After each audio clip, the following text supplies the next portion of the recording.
ابو موسیٰ اشعری کہتے ہیں کہ ایک سفر میں ہم رسول اللہ صلی اللہ علیہ وسلم کے ساتھ تھے.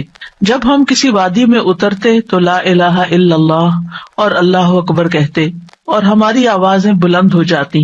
تو نبی صلی اللہ علیہ وسلم نے فرمایا، اے لوگو اپنی جانوں پر رحم کرو، کیونکہ تم کسی بہرے یا غائب کو نہیں پکار رہے، وہ تو تمہارے ساتھ ہی ہے، بے شک وہ سننے والا اور تم سے بہت قریب ہے.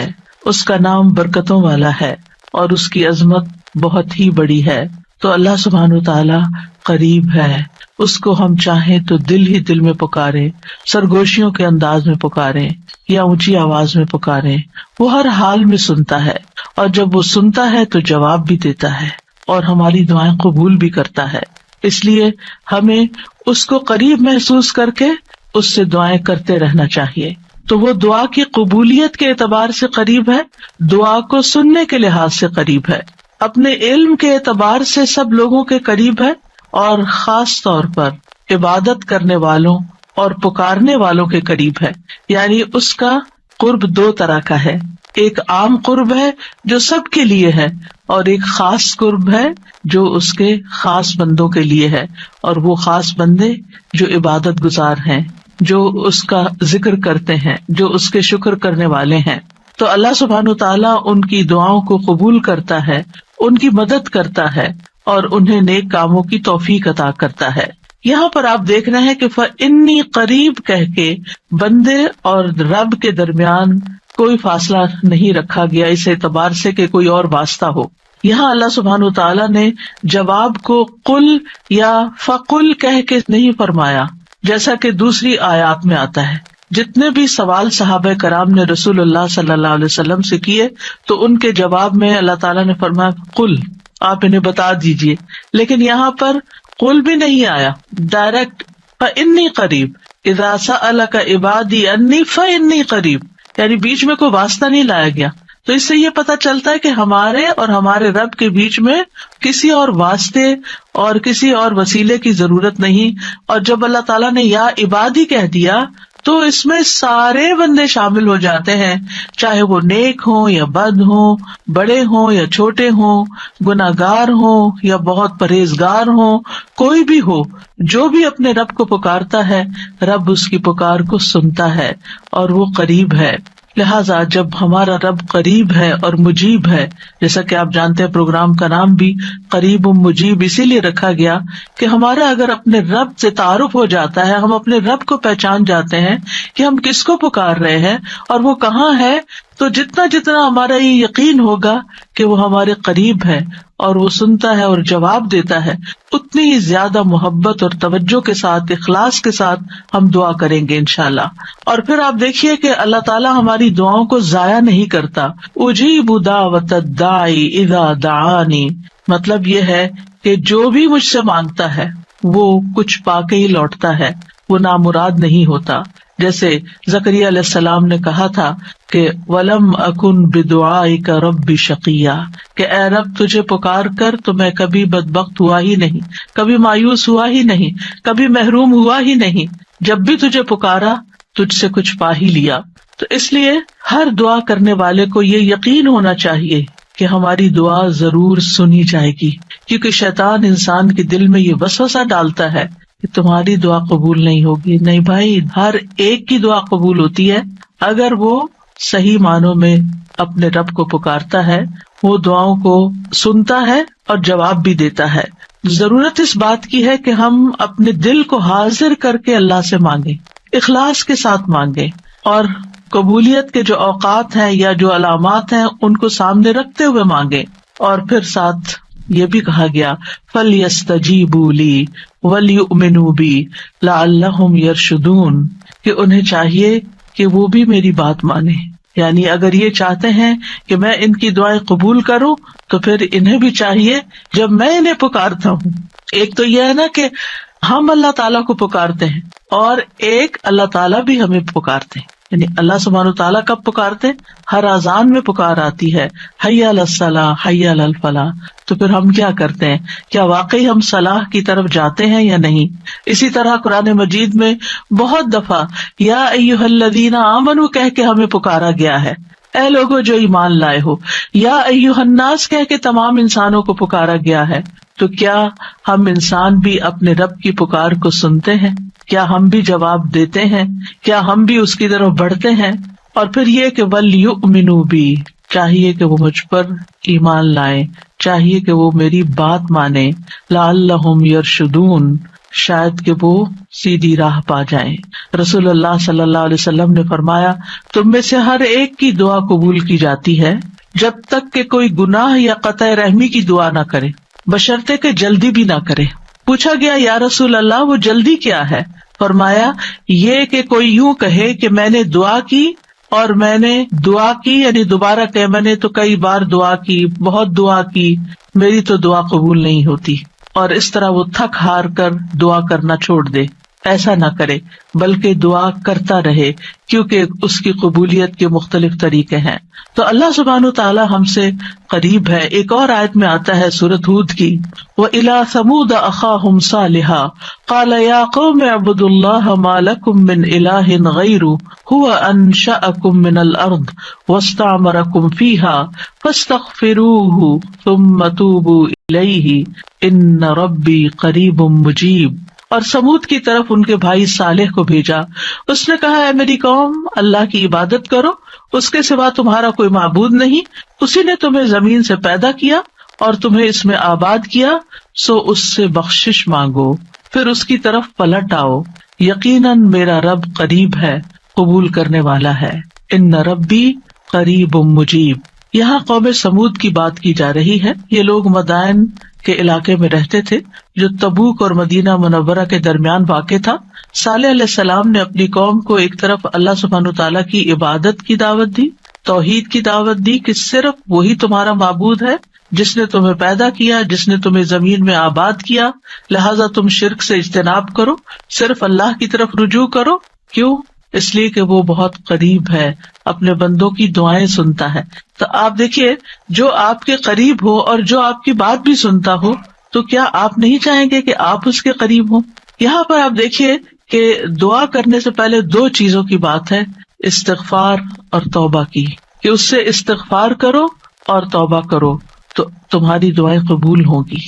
توبہ کا مطلب یہ ہے کہ گناہوں سے کنارہ کشی اختیار کرو اور اس بات کا پکا وعدہ کرو کہ آئندہ گناہ نہیں کرو گے، اور استغفار کا مطلب ہوتا ہے بخشش طلب کرنا کہ اللہ ہمیں معاف کر دے، ہمارے گناہوں پہ پردہ ڈال دے۔ اور توبہ اور استغفار دونوں ہم معنی بھی ہیں۔ امام ابن قیم کہتے ہیں استغفار میں توبہ شامل ہے اور توبہ میں استغفار شامل ہے، اور جب ان کو الگ الگ بولا جاتا ہے تو پھر اس کا معنی الگ الگ بھی ہوتا ہے، اور اگر یہ دونوں اکٹھے آئیں یعنی ایک دوسرے کے ساتھ مل کر آئیں تو استغفار کا مطلب یہ ہوتا ہے کہ زندگی میں جو ہم کر چکے ہیں غلط کام، برائیاں، اللہ تعالیٰ ہمیں ان کے شر سے محفوظ رکھے، اور توبہ کا مطلب یہ ہے کہ ہم آئندہ گناہ میں پڑنے کے شر سے آپ کی مدد چاہتے ہیں، حفاظت چاہتے ہیں۔ اور توبہ اس پختہ ارادہ کو بھی کہتے ہیں کہ دوبارہ گناہ نہیں کریں گے، آئندہ یہ نہیں کریں گے۔ تو ان ربی قریب مجیب، میرا رب یقیناً قریب ہے، مجیب ہے، اور یہاں قریب قرب سے شفقت اور اکرام کے معنوں میں، یعنی رب بہت شفیق اور مہربان ہے، بہت کریم ہے، اور اس کا اپوزٹ ہوتا ہے بعید، دور۔ اور بہت کا لفظ سختی کے لیے بولا جاتا ہے کہ وہ جو شفیق نہ ہو، سخت ہو، کرخت ہو، اور پھر یہ کہ کچھ نہ دے، تو ایسا نہیں ہے ہمارا رب۔ ہمارا رب قریب ہے، مہربان ہے، اور اس کے ساتھ ساتھ یہ کہ وہ اپنے بندوں کا اکرام کرتا ہے اور انہیں سیدھے رستے پر چلاتا ہے، ان کی رہنمائی کرتا ہے، ان کی ضروریات پوری کرتا ہے، ان کی حفاظت کرتا ہے، ان کو مدد دیتا ہے، ان کی مشکلات دور کرتا ہے۔ لہٰذا ہمیں اپنے رب کو قریب پاتے ہوئے، اور قربت کا ایک احساس ہوتا ہے۔ قریب ہونے کا مطلب یہ نہیں کہ اللہ سبحانہ تعالیٰ کسی نعوذ باللہ فزیکل فارم میں ہمارے ساتھ بیٹھے ہوئے ہیں یا ہمارے دل میں بیٹھے ہوئے ہیں، یہ مطلب نہیں ہے قریب کا۔ قربت ایک احساس کا نام ہے۔ آپ نے دیکھا ہوگا بہت سے لوگ دور ہوتے ہوئے آپ کے دل کے قریب ہوتے ہیں، اور کئی لوگ آپ کے ساتھ رہتے ہوئے، آپ کے ساتھ بیٹھے ہوئے آپ کے ساتھ زندگی گزارتے ہوئے بھی آپ سے دور ہوتے ہیں. تو اللہ سبحانہ و تعالی کا قرب محسوس کرنے کی چیز ہے، اس طرح کہ وہ سنتا ہے. اللہ سبحانہ و تعالیٰ سنتا ہے، السمیع ہے، اللہ تعالیٰ دیکھتا ہے، البصیر ہے، اللطیف ہے، الخبیر ہے، ہمارے دلوں کے راز بھی جانتا ہے. تو اس سے بڑھ کے قریب کون ہوگا جو شہرک سے بھی زیادہ قریب ہے، اور جو ہمارے دل میں خیال اٹھ کر جو ہمارے دماغ تک جاتا ہے اس سے پہلے کہ دماغ تک جائے وہ بیچ میں حائل ہوتا ہے اور وہ جان لیتا ہے کہ بندہ کیا سوچ رہا ہے. نہ صرف یہ کہ وہ یہ جانتا ہے کہ اس وقت کیا کر رہے ہیں ہم، وہ یہ بھی جانتا ہے ہم پاسٹ میں کیا کر چکے ہیں، اور وہ یہ بھی جانتا ہے کہ ہم فیوچر میں کیا کچھ کرنے والے ہیں. کوئی اور ہے ایسا جو اتنا زیادہ ہمیں جانتا ہو؟ کیا وہ ہماری ضروریات کو نہیں جانتا ہوگا؟ کیا وہ ہمارے دکھ کو نہیں جانتا؟ کیا وہ ہماری پریشانیوں کو نہیں جانتا؟ کیا وہ ہماری زندگی کے مقاصد کو نہیں جانتا؟ کیا وہ ہماری کوششوں کو نہیں جانتا؟ کیا وہ ہماری عبادتوں کو نہیں جانتا؟ وہ خوب جانتا ہے، وہ سب کچھ جانتا ہے. تو جو جانتا ہے اس سے مانگے بنسبت اس کے کہ جو جانتا بھی نہیں ہے اور ہم اس سے توقعات لگا کے بیٹھے رہے کہ یہ ہمارے لیے کچھ کریں گے. عام طور پر ہم جب کسی مشکل کا شکار ہوتے ہیں تو پھر بندوں کی طرف دیکھتے ہیں، نہیں، جو اپنے رب کو قریب پاتے ہیں وہ اپنے رب ہی کی طرف دیکھتے ہیں اور رب ہی کی طرف پلٹ پلٹ کر جاتے ہیں. اور تابا یتوبو کا مطلب پلٹ پلٹ کر جانا بھی ہے کہ واپس پلٹتے ہیں کہ اللہ تعالیٰ اگر ہماری کسی بات سے آپ ناراض ہو گئے یا ہم سے خفا ہیں تو ہم تیری ہی طرف پلٹتے ہیں. اعوذ بک منک، تجھ سے ڈر کے پھر تیرے ہی پاس پناہ لیتے ہیں اپنے گناہوں کے شر سے بچنے کے لیے، اپنی سیئات سے بچنے کے لیے. تو اس لیے تھرو آؤٹ جو ہمارا انشاءاللہ پروگرام ہوگا اس میں آپ یہ 2 لفظ بس پکے کر لیں، وہ قریب ہے، وہ مجیب ہے، وہ بہت قریب ہے اور وہ جواب بھی دیتا ہے، وہ دعائیں قبول بھی کرتا ہے. اس لیے اس رمضان میں خوب خوب دعائیں کرنی ہے. اور ویسے بھی آپ دیکھیں کہ دعا افضل ترین عبادت ہے. الدعاء مخ العبادہ، عبادت کا جوہر ہے، عبادت کی ٹاپ پر ہے. تو رمضان کا مہینہ عبادت کے لیے، لہٰذا اس عبادت میں دعاؤں کا ایک خاص حصہ ہونا چاہیے. دعا ہے کیا؟ دعا کا لفظ عربی زبان میں دال عین واو سے مل کر بنا ہے. دعا یدعو دعاء و دعوتن، یہ 2 مصدر ہیں اس سے. اور دعا کا لفظی معنی ہوتا ہے کسی کو آواز اور کلام کے ساتھ مائل کرنا، پکارنا، یعنی آواز بھی دینا، اس سے بات بھی کرنا اور اس کو اپنی طرف متوجہ کرنا. ایک ہوتا کسی سے بات کرنا لیکن اس میں مقصد یہ نہیں ہوتا کہ میری طرف متوجہ ہو. مثلا میں آپ سے بات کر رہی ہوں اس وقت، تو مجھے آپ سے یہ ایکسپیکٹیشن نہیں کہ آپ میری طرف متوجہ ہو کہ میری کوئی مدد کریں. لیکن دعا میں جب انسان پکارتا ہے تو اس کا مطلب ہوتا ہے کہ دوسرا متوجہ ہو اور جس مقصد کے لیے اس کو پکارا جا رہا ہے وہ مقصد بھی پورا ہو جائے. عربی میں کہتے ہیں دعوت اللہ، میں نے اللہ کو پکارا، یعنی میں نے سوال کرتے ہوئے، اللہ تعالیٰ کی طرف عاجزی کرتے ہوئے جو خیر ہے اس کے پاس، اس میں رغبت رکھی اور اس رغبت کو طلب کرنے کے لیے اس کو پکارا، یعنی اس رغبت کے ساتھ اس کو پکارا. قرآن مجید میں دعا کا لفظ مختلف معنوں میں استعمال ہوا ہے. نمبر 1 دعا بمعنی ندا، آواز دینے کے معنوں میں. دعا کا مطلب کیا؟ آواز دینا. جیسے سورۃ آل عمران میں آتا ہے فَقُلْ تَعَالَوْا نَدْعُ أَبْنَاءَنَا وَأَبْنَاءَكُمْ وَنِسَاءَنَا وَنِسَاءَكُمْ وَأَنفُسَنَا وَأَنفُسَكُمْ. تو آپ کہہ دیجئے کہ آؤ ہم اپنے اور تمہارے بیٹوں کو اور اپنی اور تمہاری عورتوں کو بلا لیں، پکار لیں، یعنی تم بھی ان کو بلا لو، ہم بھی بلا لیتے. تو بلانے کے معنوں میں استعمال ہوتا ہے. تو عربی زبان میں دعا اور ندا یہ 2 لفظ مترادف بھی ہیں، ایک دوسرے سے ملتے جلتے ہیں، سینونیمز ہیں، ایک جگہ پر اکٹھے بھی استعمال ہوئے ہیں. الا دعاء و نداء، کہ پکار اور آواز کے سوا کچھ نہیں سنتا. پھر اسی طرح دعا بمعنی طلب کرنا، کسی چیز کی ڈیمانڈ کرنا. قرآن مجید میں آتا ہے وَلَا تَزِرُ وَازِرَةٌ وِزْرَ أُخْرَى وَإِن تَدْعُ مُثْقَلَةٌ إِلَىٰ حِمْلِهَا لَا يُحْمَلْ مِنْهُ شَيْءٌ وَلَوْ كَانَ ذَا قُرْبَىٰ. اور کوئی بھی بوجھ اٹھانے والا کسی دوسرے کے گناہوں کا بوجھ نہ اٹھائے گا. یہ کب کی بات ہے؟ قیامت کے دن. اور کوئی بوجھ سے لدا ہوا شخص اپنا بوجھ اٹھانے کے لیے کسی کو بلائے گا، اس کو پکارے گا، وَإِن تَدْعُ، تو وہ اس میں سے کچھ بھی نہیں اٹھا سکے گا، کوئی مدد نہیں کرے گا قیامت کے دن، اگرچہ وہ قریبی رشتے دار ہی کیوں نہ ہو. تو کسی کو مدد کے لیے بلانا، آؤ میرا سامان اٹھاؤ، میرا بوجھ اٹھاؤ، اس کے لیے بھی لفظ دعا جس میں ایک طلب پائی جاتی ہے استعمال ہوتا ہے. اسی طرح دعا کا لفظ بمعنی قول، بات کے بھی استعمال ہوتا ہے. قرآن مجید میں آتا ہے فما کان دعواہم اذ جاءہم بأسنا الا ان قالوا انا کنا ظالمین.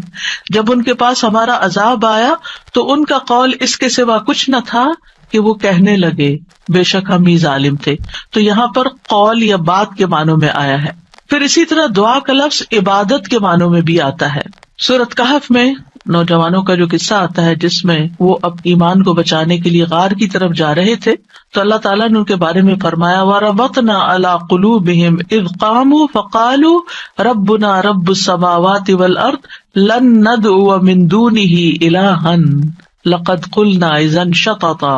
اور ہم نے ان کے دلوں کو مضبوط کر دیا جب وہ اٹھ کھڑے ہوئے تو کہنے لگے ہمارا رب تو آسمانوں اور زمین کا رب ہے، ہم ہرگز اس کے سوا کسی الہ کو نہیں پکاریں گے، یعنی اس کی عبادت نہیں کریں گے، اور اگر ہم ایسا کریں تو یقیناً ہم نے ناانصافی کی بات کی. تو دعا بمعنی عبادت.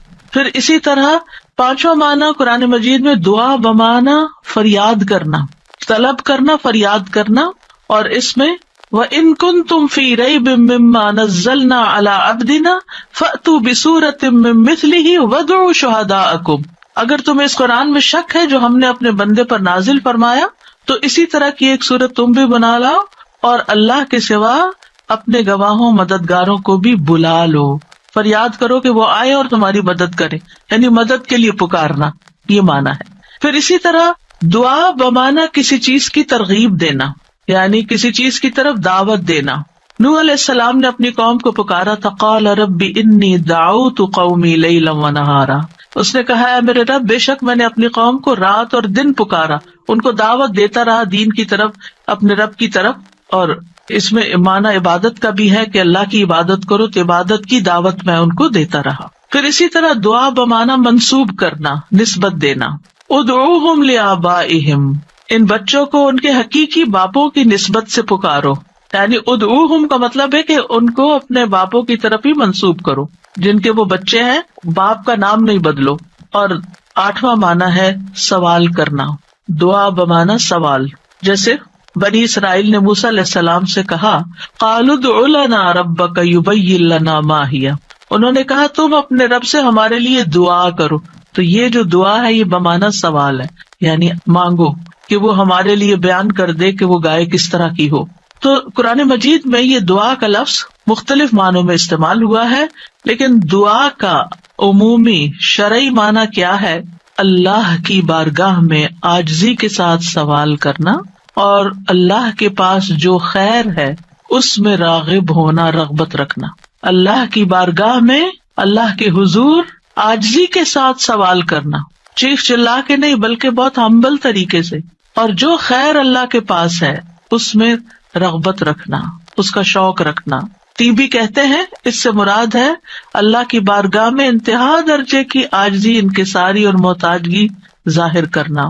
جیسے موسیٰ علیہ السلام نے دعا کیا کی تھی رب انی لما انزلت الی من خیر فقیر، اپنے فقر، اپنی محتاجی، اپنی ضرورت کا اظہار کیا تھا. انی لما انزلت الی من خیر فقیر.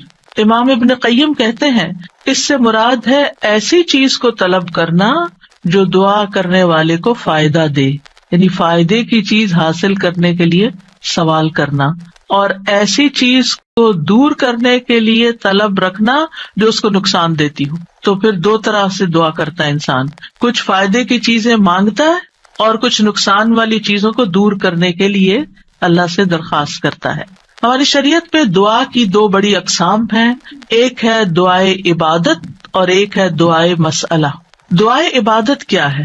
اس سے مراد ہے کہ انسان اللہ سے ثواب کی امید رکھتے ہوئے، اس کے عذاب سے ڈرتے ہوئے اس کی عبادت کرے، اس میں سوال نہیں ہے.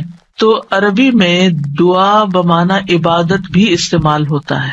آتا نا وقال ربکم ادعونی استجب لکم ان الذین یستکبرون عن عبادتی سیدخلون جہنم داخرین. اس میں دعا کے دونوں معنی آ گئے. اور تمہارے رب نے فرمایا کہ مجھ سے دعا کرو میں تمہاری دعا قبول کروں گا، یہ تو سوال ہو گیا. اور دوسرا، بے شک وہ لوگ جو میری عبادت سے تکبر کرتے ہیں عنقریب و ذلیل و خوار ہو کر جہنم میں داخل ہوں گے. تو یہاں عبادت کا معنی بھی آ گیا عبادت کے لفظ کے ساتھ، یعنی دعا ایک طرح سے عبادت ہے. تو دعائے عبادت کیا ہے کہ انسان اللہ سے ثواب کی امید رکھتے ہوئے، اس کے عذاب سے ڈرتے ہوئے اللہ کی عبادت کرے، جیسے نماز پڑھے، روزہ رکھے، قرآن کی قرأت کرے، تسبیح کرے، صدقہ کرے، اللہ کی طرف لوگوں کو دعوت دے، تعلیم کا کام کرے. تو انسان ان میں سے جو بھی عبادت کا کام کرے گا وہ دراصل اللہ کی طرف راغب ہوگا، کیونکہ دعا میں رغبت پائی جاتی ہے. اور جو شخص مثلا نماز پڑھتا ہے تو گویا وہ زبان حال سے دعا کر رہا ہوتا ہے، اللہ سے بخشش مانگ رہا ہوتا ہے کہ اللہ تعالیٰ ہمارے اوپر رحم کیجیے، ہم نے جو گناہ کیے ہیں آپ ان کو معاف کر دیجیے. کیونکہ نماز بذات خود کیا کرتی ہے؟ بلاؤں کو ٹالتی ہے، گناہوں کو معاف کرنے کا ذریعہ ہے. ٹھیک ہے. اچھا، صدقہ کیا کرتا ہے؟ گناہوں کی آگ بجھاتا ہے. ٹھیک ہے نا. تو یہ جو گناہوں کی آگ کا بجھنا ہے، یہ ہم بول کے بھی کہہ سکتے اللہ میں جہنم کے عذاب سے بچا، تو وہ ہماری زبان بول رہی ہوتی ہے. لیکن جب ہم صدقہ دے رہے ہوتے ہیں تو گویا ہمارا عمل جو ہے وہ اسی چیز کا تقاضا کر رہا ہے کہ ہم اپنے اوپر سے گناہوں کا بوجھ اتارنا چاہتے ہیں. تو ایک دعا سوال کے انداز میں ہوتی ہے اور ایک دعا حال کے ساتھ بیان ہو رہی ہوتی ہے، عمل کے ساتھ ہو رہی ہوتی ہے. اور دوسری جو دعائے مسئلہ ہے جس میں مانگنے کی دعا ہوتی ہے، تو وہ یہ ہے کہ انسان دنیا اور آخرت کی کوئی بھی بھلائی طلب کرنے اور دنیا اور آخرت کے نقصان کو دور کرنے کا سوال اللہ سے ہی کرے. دنیا اور آخرت کی کوئی بھی بھلائی مانگنا اور دنیا اور آخرت کے کسی بھی نقصان سے بچنا، یہ بس اللہ ہی سے کرے اس کا سوال. یہ دعائے مسئلہ ہے، یہ سوال کرنے والی، یعنی وہ دعا جس میں ہم سوال کرتے ہیں. کن چیزوں کا سوال کرتے ہیں؟ دنیا اور آخرت دونوں. آخرت نہیں بھولنی. ربنا آتنا فی الدنیا حسنۃ وفی الآخرۃ حسنۃ وقنا عذاب النار. تو دنیا اور آخرت کی حسنہ مانگنا اور دنیا اور آخرت کے عذاب سے، مصیبت سے بچنا. وقنا عذاب النار، سب سے بڑی مصیبت تو آگ ہے نا، یعنی اس کی کوئی تکلیف انسان کو پہنچے. نبی صلی اللہ علیہ وسلم نے فرمایا دعا عبادت ہے. قال الدعاء هو العبادۃ قال ربکم ادعونی استجب لکم. تمہارے رب کا فرمان ہے میں پکارنے والے کی دعا قبول کرتا ہوں جب وہ مجھے پکارتا ہے. تو دعا جو ہے یہ عبادت کی اقسام میں سے سب سے عظیم قسم ہے. امام خطابی اپنی کتاب شأن الدعاء میں کہتے ہیں، اس حدیث کی وضاحت کرتے ہوئے الدعاء هو العبادہ، وہ کہتے ہیں کہ دعا عبادت کا ایک بڑا حصہ ہے یا سب سے افضل عبادت ہے. جیسے کہ لوگ کہتے ہیں لوگ بنو تمیم ہیں اور مال اونٹ ہیں، یعنی لوگوں کو دیکھنا تو بنو تمیم کو دیکھو، مطلب سب لوگوں سے افضل ہیں. نبی صلی اللہ علیہ وسلم اسی سے تھے نا، اور ان کی تعداد بھی زیادہ تھی. اور اسی طرح عربوں کے ہاں مال کی سب سے بڑی قسم اونٹ ہوا کرتے تھے. وہ کہتے مال تو اصل میں اونٹ ہے اور لوگ تو بنو تمیم ہی ہیں. تو اسی طرح کہا گیا دعا تو عبادت ہی ہے. الدعاء هو العبادہ، دعا ہی عبادت ہے. الحج عرفہ، تو اس کا یہ مطلب ہے کہ صرف عرفہ میں جاؤ، یہ نہیں. مطلب یہ ہے کہ جتنے بھی ارکان آپ حج کے ادا کرتے ہیں ان میں سے عرفہ کے دن کا قیام اگر کسی نے پا لیا تو اس کا حج ہو گیا، اور وہ سب سے بڑا دن ہے جس میں بخشش ہوتی ہے. تو یہ عربوں کے کہنے کا ایک انداز بھی ہے نا. اور مراد اس سے کیا ہے کہ دعا سب سے افضل عبادت ہے اور ساری اطاعتوں اور ساری بندگیوں کا مغز ہے کہ انسان اپنی ہر پریشانی اور ہر ضرورت میں اللہ کی طرف متوجہ ہو جائے. یہ ہے اصل مقصد. اگر کسی مشکل میں پڑ گیا ہے تو اس مشکل کے دور ہونے کے لیے بس اللہ ہی کی طرف رجوع کرے اور اسی کا انتظار کرے کہ وہی کاٹے گا. لوگوں سے توقعات ہٹا لے.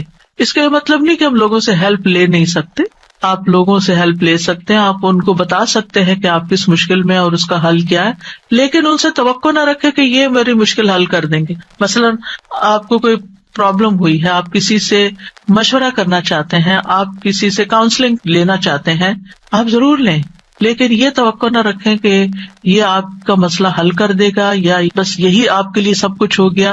اس کو اللہ سبحانہ وتعالیٰ سے آگے نہ رکھے. کہتے ہیں نا ہمت مردہ مدد خدا، ہمت آپ نے کرنی ہے، کوشش آپ نے کرنی ہے، مدد اللہ نے کرنی ہے. دعا کی بھی ہمت ہوتی ہے اور دعا کے لیے بھی ایک ایفرٹ لگانی پڑتی ہے اور اس کے لیے یکسو ہونا پڑتا ہے. خصوصاً آپ دیکھیں کہ جب کسی بڑی پریشانی کے نتیجے میں انسان کے ہوش اڑ جاتے ہیں، اوسان خطا ہو جاتے ہیں، اس کو کچھ سمجھ نہیں آتی، تو ایسی صورت میں انسان اپنے خیالات کو مجتمع کر کے، فوکس کر کے، پوری توجہ کے ساتھ اللہ کی طرف جب متوجہ ہوتا ہے تو یہ ہے اصل میں دعا کی روح. اور نہ صرف یہ کہ بڑی مشکلات میں بلکہ چھوٹی چھوٹی ضروریات میں بھی اللہ کی طرف رغبت کرنی چاہیے. دعا کی ضرورت کیوں ہے ہماری زندگی میں؟ کیونکہ ہم اللہ کے محتاج ہیں، بادشاہ وہی ہے، ہم فقیر ہیں. یا ایھا الناس انتم الفقراء الی اللہ، اے لوگو تم سب اللہ کے محتاج ہو. کوئی بھی انڈیپینڈنٹ نہیں، کوئی بھی یہ نہیں کہہ سکتا کہ میں اپنے سب کام خود ہی کر سکتا ہوں. واللہ هو الغنی الحمید، اور اللہ سب سے بے پرواہ ہے اور تعریف کے لائق ہے. بندوں میں سے کوئی بھی بے پرواہ نہیں ہو سکتا، ہم سب محتاج ہیں. دوسری بات، اللہ سارے خزانوں کا مالک ہے. وَإِن مِّن شَيْءٍ إِلَّا عِندَنَا خَزَائِنُهُ، کوئی چیز ایسی نہیں، وَإِن مِّن شَيْءٍ إِلَّا عِندَنَا خَزَائِنُهُ، کہ جس کے خزانے ہمارے پاس نہ ہوں. آپ کوئی چیز آرڈر کرنا چاہتے ہیں تو پتہ چلتا ہے وہ تو ہے ہی نہیں، ختم ہو گئی، اسٹاک ختم، آؤٹ آف اسٹاک. بڑی سے بڑی کمپنی، بڑے سے بڑے ریسورسز رکھنے والے انسانوں سے جب آپ مانگتے ہیں تو آپ دیکھیں کیا ہوتا ہے کہ انسان بعض اوقات وہ اوپر جا کے اتنی نیچے گرتے ہیں کہ پائی پائی کے محتاج ہو جاتے ہیں. ایسی مثالیں آپ نے بھی دیکھی ہوں گی، سنی بھی ہوگی کہ کہاں ان کے پاس بہت کچھ تھا اور کہاں وہ زیرو پہ آ گئے. اللہ تعالیٰ ایسا نہیں ہے، ہمیشہ سے ہے اس کے پاس اور ہمیشہ رہے گا. ساری مخلوق اگر کسی میدان میں جمع ہو کر سب کچھ مانگے تو بھی اللہ تعالیٰ کے خزانوں میں اتنی کمی نہیں آتی جتنی ایک سوئی کو سمندر میں ڈبو کے نکالا جائے تو پانی جو سوئی کے ساتھ لگتا ہے اتنی بھی کمی نہیں ہوتی. وہ جتنا چاہے خرچ کرتا رہے، جتنا چاہے وہ بندوں کو دیتا رہے، پھر بھی اس کے ہاتھ بھرے رہتے ہیں، ان میں کوئی کمی نہیں ہوتی. ایک اور آیت میں آتا ہے سورۃ المنافقون میں، وَلِلَّهِ خَزَائِنُ السَّمَاوَاتِ وَالْأَرْضِ، آسمانوں اور زمین کے خزانے اللہ کے پاس ہیں. پھر کیا کرنا چاہیے؟ اس کے پاس جانا چاہیے جس کے پاس کوئی خزانہ نہیں ہے، اس کے پاس جو سارے خزانوں کا مالک. مشکل یہ ہے کہ ہمارے مانگنے میں کمی ہوتی ہے، دیر ہوتی ہے. وہ سب کچھ دے سکتا ہے، سب کچھ ہے اس کے پاس، یو نیم اٹ. آپ گھر جا کے بیٹھیں، غور کریں، نماز کے بعد کسی اور خاموشی تنہائی کے وقت مجھے کیا چاہیے، مجھے کیا مسئلہ ہے، مجھے کیا پرابلم ہے، میری کیا پریشانی ہے، کیا اللہ کے پاس اس کا حل ہے؟ یقیناً ہے، وہ کر سکتا ہے، بالکل کر سکتا ہے. پھر مجھے کیا کرنا چاہیے؟ اسی سے مانگنا چاہیے، اس سے گڑ گڑا کے مانگنا چاہیے، اس سے اپنی محتاجی اور اپنی بیچارگی کا اظہار کر کے مانگنا چاہیے.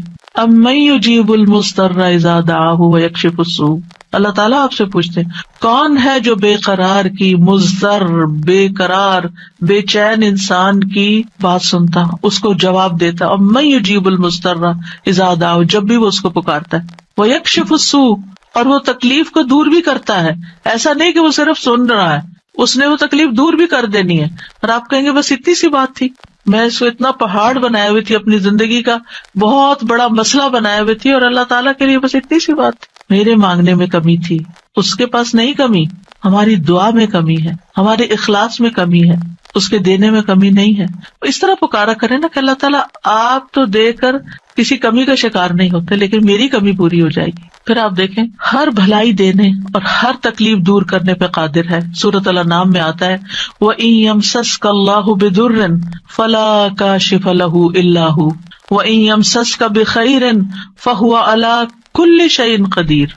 اگر اللہ تجھے کوئی تکلیف پہنچائے تو اس کے سوا کوئی دور کرنے والا نہیں، اور اگر وہ تجھے کوئی بھلائی پہنچائے تو وہ ہر چیز پر پوری طرح قادر ہے. وہ سب کچھ کر سکتا ہے، وہ قادر ہے. نہ آپ کی کوئی خیر اور بھلائی کو لے جا سکتا ہے، کیونکہ عام طور پہ ہم وہم کا شکار رہتے ہیں کہ اگر میری اس نعمت کا کسی کو پتہ چل گیا تو پھر کیا ہوگا، شاید وہ نظر ہی لگ جائے اور نعمت چھین ہی جائے. ہر وقت اس وہم کا شکار رہنا دراصل اپنے آپ کو ٹارچر کرنا ہے. نہیں، وَإِن يَمْسَسْكَ بِخَيْرٍ، اگر اللہ نے آپ کو کوئی خیر دی ہے، فَهُوَ عَلَى كُلِّ شَيْءٍ قَدِيرٌ، وہ ہر چیز پہ قادر ہے، وہ آئندہ بھی دیے رکھے گا. اس نے اس لیے تھوڑی دی ہے کہ بس ایک بندہ کوئی دیکھے اس چیز کو اور بس وہ واپس لے لے، وہ ایسا نہیں کرتا. ایک روایت میں آتا ہے کہ ایک شخص نے رسول اللہ صلی اللہ علیہ وسلم سے پوچھا، اے اللہ کے رسول، آپ کن چیزوں کی دعوت دیتے ہیں؟ یعنی آپ کی دعوت کیا ہے، آپ کیا بتاتے ہیں لوگوں کو، آپ کیا سکھاتے ہیں؟ آپ نے فرمایا میں اس اللہ کی طرف دعوت دیتا ہوں جو اکیلا ہے، وہ اللہ کہ جب تم پر کوئی مصیبت آتی ہے اور تم اسے پکارتے ہو تو وہ تم سے تمہاری مصیبت دور کر دیتا ہے. یہ ہے اللہ کا تعارف. جب آپ کے بچے آپ سے پوچھیں اللہ کون ہے تو آپ کیا بتاتے ہیں؟ یہ بڑے بڑے لفظ بولتے ہیں نا. یہ دیکھیں یہاں پر کیا بولا گیا، اتنے سمپل. آپ بچے کو کہہ سکتے ہیں اللہ وہ ہے جو تمہیں کھانا دیتا ہے، اللہ وہ ہے جو تمہیں فلاں چیز دیتا ہے، تمہیں ماما بابا دیے ہیں. جو جو بچے کی ضرورت ہوتی ہے ایج کے حساب سے آپ اس اعتبار سے بچے کو اللہ کا تعارف کرا سکتے ہیں، وہ ان چیزوں کے ساتھ جو نظر آتی ہیں اور جو اس کی پسند کی ہیں کہ وہ ہے اللہ. پھر آپ نے فرمایا کون ہے اللہ کہ جب تم کسی بیابان اور جنگل میں راستہ بھول جاؤ اور تم اس سے دعا کرو تو وہ تمہیں واپس پہنچا دیتا ہے. اور صرف جنگل بیابان نہیں، اب تو خیر GPS وغیرہ کی سہولت موجود ہے، تو اس کے باوجود بھول جاتے ہیں نا، اس کے باوجود غلط ٹرن لے لیتے ہیں، کبھی پہلے اور کبھی بعد میں. GPS فریز ہو جاتے ہیں، نیٹ چلا جاتا ہے، روڈ میپ ختم ہو جاتا ہے، کئی مسائل ہیں. تو کبھی بھی راستہ بھولیں تو ہم پہلی بات یہ سوچیں کہ اللہ سے دعا کرتے ہیں اللہ راستہ دکھا دے. راستہ بھولنے پر مجھے کبھی ٹینشن نہیں، میں ہمیشہ سوچتی ہوں اللہ پہنچا دے گا، ہو جائے گا، کوئی مسئلہ نہیں. اللہ کے تو علم ہے نا. میں تو کہتی ہوں کہ آپ کو پتا ہے نا کہاں ہے، بس وہاں لے جائیں. ہمیں نہیں پتا، آپ کو تو پتا ہے نا.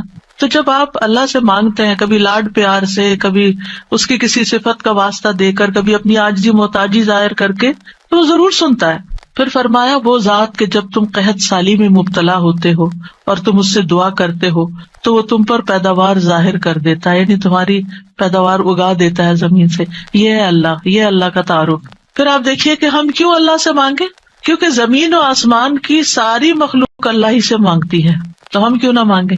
آپ غور کیجئے ذرا اس بات پر، یسألہ من فی السماوات والارض کل یوم ھو فی شأن. اسی سے مانگتا ہے جو کوئی آسمانوں اور زمین میں ہے، ہر دن وہ ایک نئی شان میں ہے. اسی سے مانگ رہا ہے ہر کوئی جو آسمانوں اور زمین میں ہے، ہر کوئی.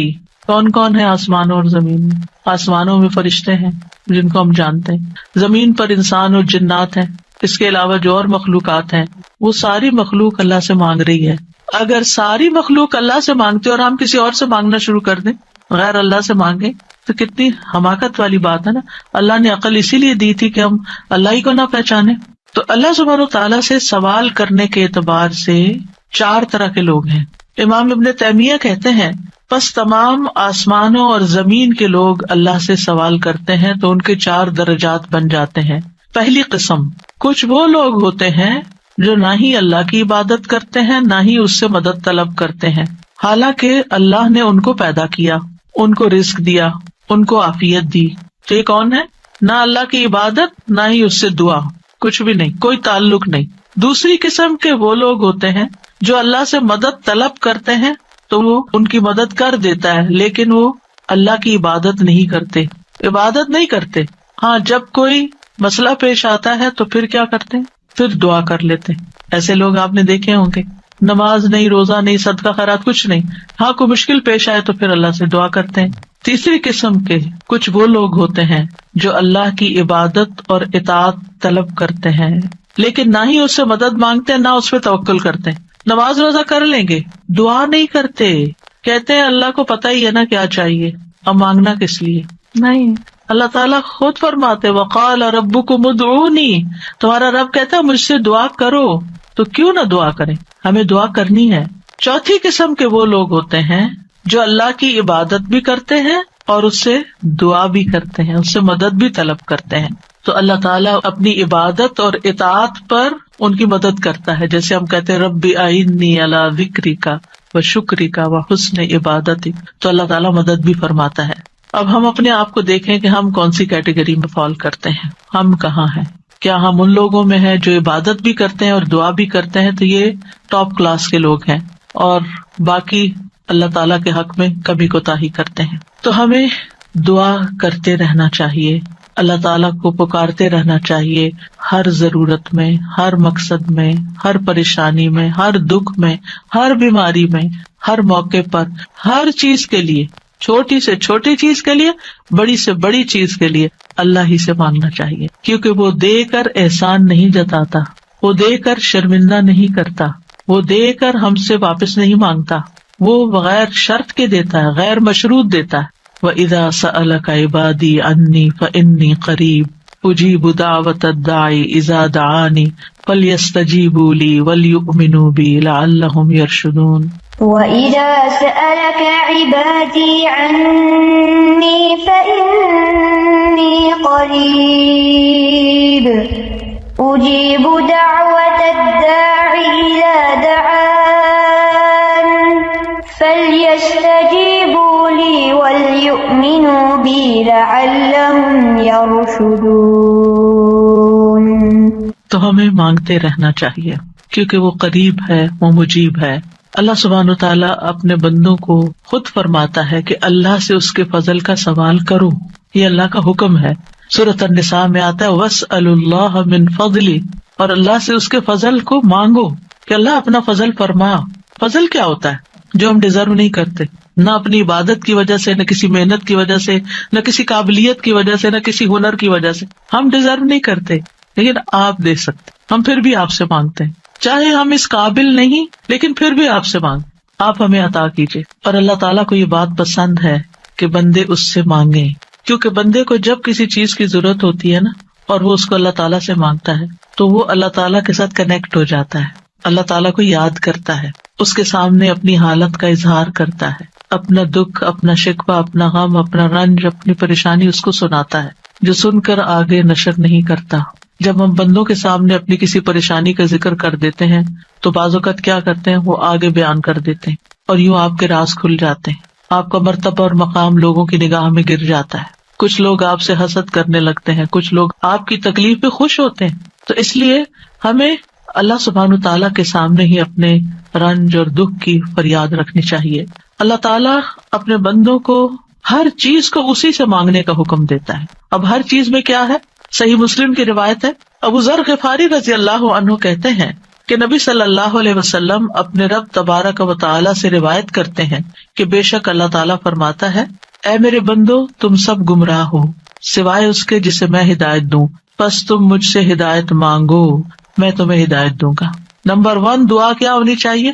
ہدایت کی. دن کی ہر رکعت میں ہم اہدنا الصراط المستقیم مانگتے ہیں. ہر کام میں ہمیں گائیڈنس چاہیے، ہمیں کلیرٹی چاہیے، چاہے دین کا کام ہو چاہے دنیا کا کام. ہر چیز میں ہمیں صحیح راستہ، صحیح اسٹریٹجیز اختیار کرنے کی ضرورت ہوتی ہے، تب وہ کام ہو پاتا ہے. اور اس طرح ساری کنفیوژن بھی دور ہو جاتی، ساری پریشانی بھی دور ہو جاتی کہ میں نے اللہ سے دعا کر لی، اللہ تعالیٰ آپ مجھے صحیح طریقہ بتا دے، مجھے اس کام کو کیسے لے کے چلنا ہے. تو ہر موڑ پر، ہر کام میں ہمیں ہدایت کی ضرورت ہوتی ہے. تو اہدنا الصراط المستقیم. پھر فرمایا، اے میرے بندو تم سب بھوکے ہو سوائے اس کے جسے میں کھلاؤں، تو تم مجھ سے کھانا مانگو میں تمہیں کھانا کھلاؤں گا. سبحان اللہ. سب سے بڑی ضرورت ہدایت کے بعد انسان کی کیا ہے؟ کھانا، جو اس کو دن میں کئی بار کھانا پڑتا ہے. اور انسان سب سے زیادہ پریشان بھی اس کے لیے ہوتا ہے، اور مال کا سب سے بڑا حصہ بھی اسی پہ خرچ ہوتا ہے. یعنی دن میں اگر آپ دیکھیں تو آپ ہر روز اپنا لباس نہیں خریدتے، ہر روز آپ اپنی ٹوائلٹریز نہیں خریدتے، ہر روز اپنی اور چیزیں نہیں خریدتے، برتن نہیں خریدتے، کٹلری، جیولری، یہ سب روز تھوڑی خریدا جاتا ہے. لیکن کھانا تو ڈیلی چاہیے، کھانا تو ڈیلی کنزیوم کرنا ہے، اس سے مانگو. اور خاص طور پر اگر کچھ خاص کھانے کو دل چاہتا ہے وہ بھی اس سے مانگو. نیوٹریشیس چاہیے، ہولسم چاہیے، صحت مند چاہیے، کیونکہ ساری بیماریاں ہی کھانے سے پیدا ہوتی ہیں. یعنی کھانا مانگو، صرف یہ نہیں کہ ہے نہیں، بلکہ اچھا کھانا مانگو تو اللہ تعالیٰ کھلائے گا. اے میرے بندو تم سب برہنہ ہو سوائے اس کے جسے میں لباس پہناؤں، تو تم مجھ سے لباس مانگو میں تمہیں لباس پہناؤں گا. بعض اوقات انسان کو کوئی خاص چیز پہننے کو دل چاہتا ہے، مانگے اللہ سے، اللہ دے گا. اے میرے بندو تم سب دن رات گناہ کرتے ہو اور میں سارے گناہوں کو بخش دیتا ہوں، تم مجھ سے بخشش مانگو میں تمہیں بخش دوں گا.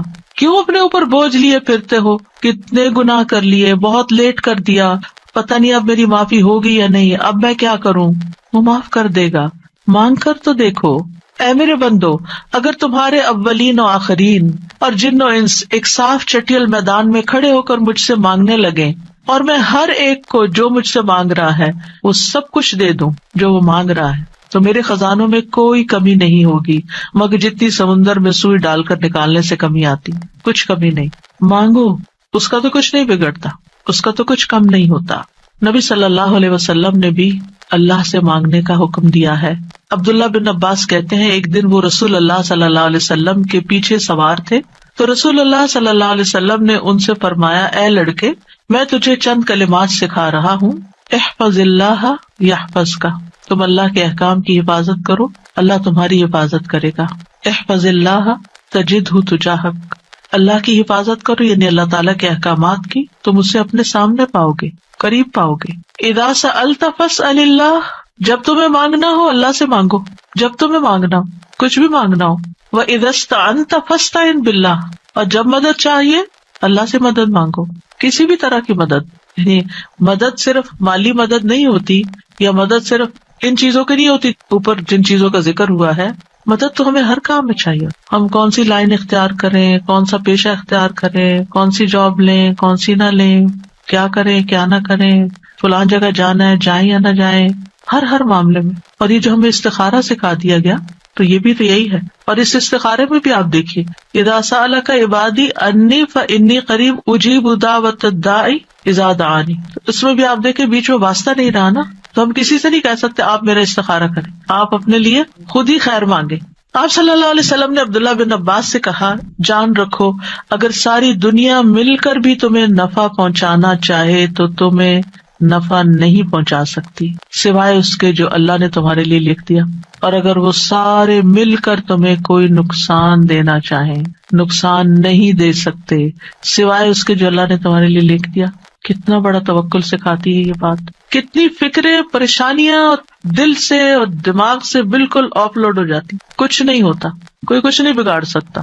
ہم ڈرتے رہتے ہیں نا، کبھی فیوچر سے ڈرتے ہیں، کبھی لوگوں سے ڈرتے ہیں، کبھی کسی بیماری سے ڈرتے ہیں، کبھی بھوک فقر و فاقہ سے ڈرتے ہیں، کبھی اپنے اولاد کے بارے میں ڈر رہے ہوتے ہیں، فکر کر رہے ہوتے ہیں ان کا کیا بنے گا، ان کے ایمان کا کیا ہوگا، ان کے کھانے پینے کا کیا ہوگا، ان کے رہنے کا کیا، یہی فکریں تو ہیں ہماری جن میں ہم ڈوبے رہتے ہیں۔ اللہ نے ہمیں صرف ان فکروں کے لیے تھوڑی بھیجا ہے، ہمیں تو اللہ نے اپنی عبادت کے لیے بھیجا تھا، اللہ نے ہمیں بڑے کام کرنے کے لیے بھیجا، ہم نے اپنے آپ کو چھوٹی چھوٹی چیزوں میں الجھا کر بیمار کر لیا اور انہی کے اندر ہی گھومتے رہے اور انہی کی فکر کرتے رہے اور انہی کے بوجھ تلے دبے رہے، جبکہ ہمیں تو کنتم خیر امت اخرجت للناس، تم بہترین امت ہو، تمہیں تو انسانیت کے لیے پیدا کیا گیا تھا، تمہیں تو اوروں کے لیے پیدا کیا گیا تھا کہ تم خود بھی ہدایت پر اور انہیں بھی اللہ کی طرف بلاؤ، اور تم صرف اپنی ہی ذات میں کھو گئے اور صرف اپنے ہی غم لے کر بیٹھ گئے اور صرف اپنی ہی پریشانیوں میں دن رات رہے۔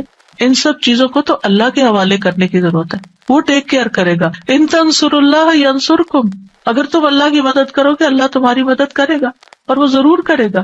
تم اوروں کی فکر کرو اللہ تمہاری کرے گا۔ تو اس لیے ہمارے کرنے کا کام کیا، احفظ اللہ یحفظک، حفاظت چاہیے، تم اللہ تعالیٰ کے احکامات کی حفاظت کرو، جو تمہیں کہا جا رہا ہے وہ پابندی سے کرو، باقی کام اللہ کا ہے۔ اور پھر احفظ اللہ تجدہ تجاہک، جب تم اللہ کے بن جاؤ گے نا تو پھر اللہ کو بہت قریب پاؤ گے۔ پھر آپ دیکھیے کہ اللہ کے نزدیک دعا سے زیادہ کوئی چیز معزز نہیں۔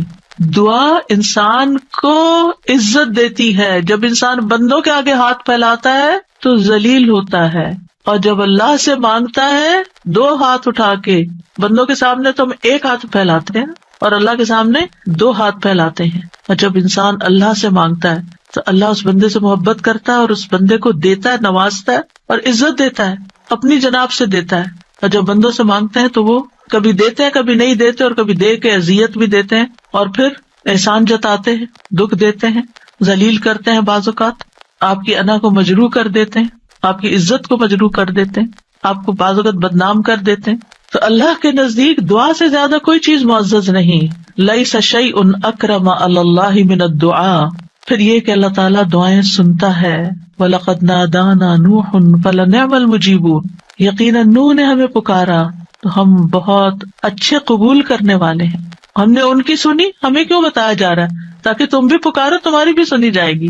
ابراہیم علیہ السلام نے کیا کہا تھا، ان ربی لسمیع الدعاء، میرا رب تو یقیناً دعا سننے والا ہے، وہ تو ضرور سنتا ہے۔ اور پھر خاص طور پر جو مضطر ہو، بے چین ہو، بے قرار ہو، لاچار ہو، امن یجیب المضطر اذا دعاہ ویکشف السوء، یہ لاچار کون ہوتا ہے؟ ابن عباس کہتے ہیں اس سے مراد وہ شخص ہے جس کی ایسی ضرورت ہو جو اس کو مشقت میں ڈال دے، یعنی مصیبت میں پڑ جائے انسان، چاہے اندر قلبی روحانی طور پر، چاہے مالی طور پر، چاہے صحت، یعنی کسی بھی اعتبار سے جو چیز اس کو مشکل میں ڈال دے، مشقت میں، یہ لاچاری ہوتی ہے. یہ کہتے ہیں ڈپینڈنسی جیسے ہو جاتی ہے دوسروں پر. سدی کہتے ہیں کہ اس سے مراد وہ شخص ہے جس کے پاس کوئی ہیلا چارہ قوت باقی نہ رہے، یعنی دنیا میں اس کا کوئی وسیلہ سبب نہیں رہا، تنہا رہ گیا، وہ سنتا ہے. ذنون کہتے ہیں اس سے مراد وہ شخص ہے جو اپنے تعلقات کو اللہ کے سوا سب سے کاٹ دے، بس اللہ ہی ہے میرا. ابو جعفر کہتے ہیں کہ اس سے مراد مفلس شخص ہے جس کے پاس کچھ نہیں.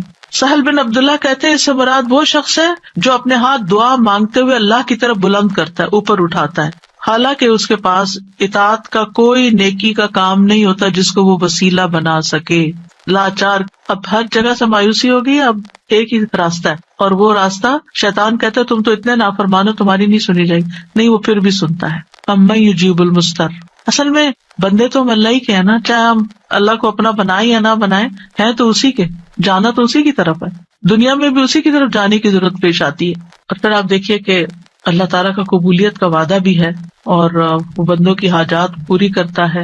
اللہ تعالیٰ خود پکارتے ہیں جب رات کا ایک تہائی حصہ بچتا ہے، آسمان دنیا پہ نزول فرما کے اللہ تعالیٰ فرماتے ہیں کون ہے جو مجھ سے دعا کرے تو میں اس کی دعا قبول کروں، کون ہے جو مجھ سے بخشش طلب کرے تو میں اسے بخش دوں، کون ہے جو مجھ سے رزق مانگے تو میں اس کو رزق عطا کروں، کون ہے جو تکلیف دور کرنے کی درخواست کرے تو میں اس کی تکلیف دور کروں. اور یہ اعلان فجر کے طلوع ہونے تک ہوتا رہتا ہے. تو اللہ تعالیٰ پکار رہے ہیں کہ مانگو مجھ سے. اب دیکھیے اگر کبھی آپ کے پیرنٹس میں سے کوئی یا کوئی بڑا یا اگر آپ سے کہے کہ اچھا مانگو، کیا مانگتے ہو، فرمائش کرو، کیا کرتے ہیں ہم، ہمارا حال کیا ہوتا ہے، بہت خوش ہو جاتے ہیں، اتنی بڑی آفر آ گئی ہے، کرو فرمائش، کیا چاہیے، جیولری چاہیے، کپڑے چاہیے، جو چاہیے مانگو. تو ہمارا خوشی سے ایسا حال ہوگا کہ ہمیں یہ بھی یاد نہیں رہے گا کہ اب مانگنا کیا ہے آپ نے. اللہ سبحانہ وتعالیٰ روز ہمیں پکارتے ہیں کرو فرمائش، مانگو، کچھ مانگو، اور ہم مانگتے ہی نہیں. جاگ بھی جائے تو ہم مانگتے نہیں. مانگنے کی ضرورت ہے. آپ دیکھیے کہ دنیا کے بادشاہ جب کوئی سوالی آتا ہے، کوئی بیگر آتا ہے، وہ دروازے بند کر دیتے ہیں. جو انسان 2 سے 3 دفعہ آپ سے کچھ مانگ چکا ہو، جب آپ اس کو دیکھتے ہیں تو وہ موڑ کے چل دیتے ہیں، یہ پھر آ گیا ہے، پھر کچھ مانگے گا. کیا اللہ تعالیٰ بھی ایسے کرتا ہے؟ 100 بار آئے آپ اس کے پاس، 100 بار عطا کرے گا. وہ اپنا دروازہ بند نہیں کرتا، وہ اپنی دولت نہیں چھپاتا، وہ تمہارے لیے ہر روز رات کو دروازہ کھولتا ہے. آ جاؤ تم میری طرف، مانگو مجھ سے. امام ابن قیم کہتے ہیں اللہ جس کے ساتھ خیر کا ارادہ کرتا ہے اس کے لیے ذلت کا، عاجزی کا، اللہ کی بارگاہ میں پناہ پکڑنے اور محتاجی ظاہر کرنے کا دروازہ کھول دیتا ہے. یعنی اس کو دعا مانگنا آ جاتا ہے، اور جس کو دعا کی توفیق مل گئی اس کو ہر خیر مل گئی. تو اصل چیز یہ ہے کہ دعا کی توفیق ہو جائے، دعا مانگنا شروع کر دیں. آپ دیکھیں کہ اس نیت سے بھی یہ پروگرام رکھا گیا تھا کہ ہم روز دعا کے بارے میں کچھ سنیں، پھر دعا کے مطلب کو سمجھیں، دعا دعا دعا کرتے رہے تاکہ ہمیں دعا مانگنا آ جائے. یعنی اس کا ہول سول گول ہے اس پروگرام کا، وہ یہ کہ ہمیں دعائیں مانگنا آ جائے، ہم دعاؤں کے شوقین ہو جائیں، دعا مانگنے سے محبت کرنے لگے، دعاؤں کے اوپر یقین کرنے لگے کہ اللہ تعالیٰ سنتا اور ضرور سنے گا، اور ہمارے سارے بوجھ اتر جائیں اور ہم سارے اپنے معاملات اپنے رب کے سپرد کر دیں، اور ہم دنیا میں بھی ایک اچھی زندگی بسر کریں اور آخرت میں بھی. امام ابن تیمیہ کہتے ہیں جب اللہ کسی بندے کے ساتھ خیر کا ارادہ کرتا ہے تو اس کے دل میں دعا مانگنے اور اس سے مدد طلب کرنے کا الہام کر دیتا ہے کہ اللہ سے مانگو، اس کے دل میں ڈال دیتا ہے، اور اللہ اس کے مدد طلب کرنے اور اس کے دعا مانگنے کو اس کے لیے خیر کا ذریعہ بنا دیتے ہیں جس کے لیے اس نے مدد طلب کی ہوتی ہے، یعنی اس کا رستہ نکل آتا ہے. تو دعا مانگنے کے فائدے کیا ہیں؟ دعا ہر حال میں انسان کو فائدہ دیتی ہے. نمبر 1، دعا مانگ رہے ہوتے تو آپ عبادت کر رہے ہوتے ہیں، یہ اجر الگ لکھا جاتا ہے. اللہ تعالیٰ کی پسند کا کام کر رہے ہوتے ہیں، اللہ تعالیٰ سے کنیکٹڈ ہوتے ہیں، اور پھر یا تو دعا فوراً قبول ہو جاتی ہے، جو مانگا وہ اسی وقت مل جاتا ہے، یا پھر یہ کہ کوئی ایسی مصیبت ٹل جاتی ہے جو آنے والی تھی اور آپ کی اس دعا کی وجہ سے وہ مصیبت چلی گئی. رسول اللہ صلی اللہ علیہ وسلم نے فرمایا دعا فائدہ دیتی ہے اس کے بارے میں بھی جو کچھ نازل ہو چکا ہے اور اس کے بارے میں بھی جو نہیں اترا. بس اللہ کے بندو تم پر دعا کرنا لازم ہے، یعنی جو مصیبتیں آ گئی ہیں ان کو بھی دور کرے گی دعا، اور جو ابھی نہیں آئی اتر رہی ہیں ان کو بھی دور کر دے گی، آنے والی مشکلات کو بھی ہٹا دے گی. پھر یہ کہ اللہ تعالیٰ اپنے مانگنے والوں کو خالی ہاتھ نہیں لوٹاتا. حدیث میں آتا ہے بے شک اللہ عز و جل کو اس بات سے حیا آتی ہے کہ اس کا کوئی بندہ اس کے سامنے ہاتھ پھیلا کر کسی خیر کا سوال کرے اور وہ انہیں خالی لوٹا دے، کہ کچھ بھی نہ ڈالے اس میں. ایسا نہیں ہوتا. انس رضی اللہ عنہ کہتے ہیں رسول اللہ صلی اللہ علیہ وسلم نے فرمایا بے شک اللہ بڑا رحیم ہے، بڑے کرم والا ہے، اس کو اس بات سے شرم آتی ہے کہ اس کا کوئی بندہ اس کے آگے اپنے دونوں ہاتھ پھیلائے اور وہ ان دونوں میں کوئی خیر نہ ڈالے، وہ ایسا نہیں کرتا۔